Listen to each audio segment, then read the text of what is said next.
આ વસ્તુ કોઈને કહેવાય નહીં એવું થાય કે ભાઈ નાની ઉંમરમાં કેમ કેવું આ બધી વસ્તુ એમ કે કમરમાં દુખાવો થાય. એટલે મેં તો એકવાર મેં વિડીયો જોયો ઇન્સ્ટાગ્રામમાં, મેડમને કીધું બહાર તો કે કંઈ નહીં બતાવી દો અહીંયા સાહેબને. આ દુખાવો તમને સવારે ઉઠો ત્યારે વધારે દેખાતો હોય કે એમ જેમ જેમ સાંજ પડે એમ વધતો જાય? હવે છે ને આ વસ્તુ સવારે ઊભા થઈ તો દુખે તો ખરી, થોડી વાર દુખે પછી ન દુખે, એટલી પછી સાંજ પડવા આવે ને તો એટલું દુખાવો થાય ને તમે સહન ન થાય. એટલે હવે ઓવર થઈ ગયું મેં કીધું સરને બતાવી દઉં.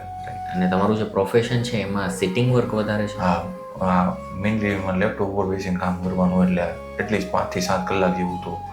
ઓકે, એટલે મેઇનલી સિટિંગ તમારું વધારે છે. પણ અત્યારે તમે જોઈ શકો છો કે લેપટોપનું કામ છે એટલે ત્યાં નેક તમારી કન્ટિન્યુઅસ આગળ રહેતી જાય. આ જેટલું આગળ જાય એટલું ટેન્શન અપર બેક પર આવે અને એની ઇફેક્ટ તમારી લોઅર બેક સુધી જતી હોય છે. આટલી વસ્તુ આની અંદર છે. હવે કાયરોપ્રેક્ટિક કામ શું કરે છે? તો કાયરોપ્રેક્ટિક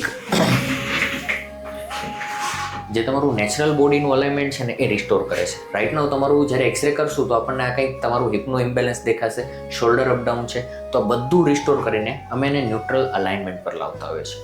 અને આ અલાઇનમેન્ટની પ્રોસેસને કાયરોપ્રેક્ટિક કહેવાય, જેમાં કોઈ દવા કે ઓપરેશનની જરૂર નથી. સિમ્પલી ગાડીનું જેમ તમે વ્હીલ બેલેન્સ કરાવો ને સેમ વે અમે તમારી હ્યુમન બોડીનું અલાઇનમેન્ટ. બરાબર છે. એટલે આમાં કેટલો સમય લાગે? હવે એ સર સમય છે ને બધાને પેશન્ટ ટુ પેશન્ટ વેરી છે. 2 સેશનથી લઈને 30 સેશન સુધીનો સમય લાગે. તમારી એજ, કેટલો દુખાવો જૂનો છે, એક્સરેમાં આપણને શું મળે છે, વિટામિન્સના રિપોર્ટ શું છે, આ બધી કેટેગરી ગો થ્રુ કરીને પછી હું તમને બેસ્ટ કહી શકું.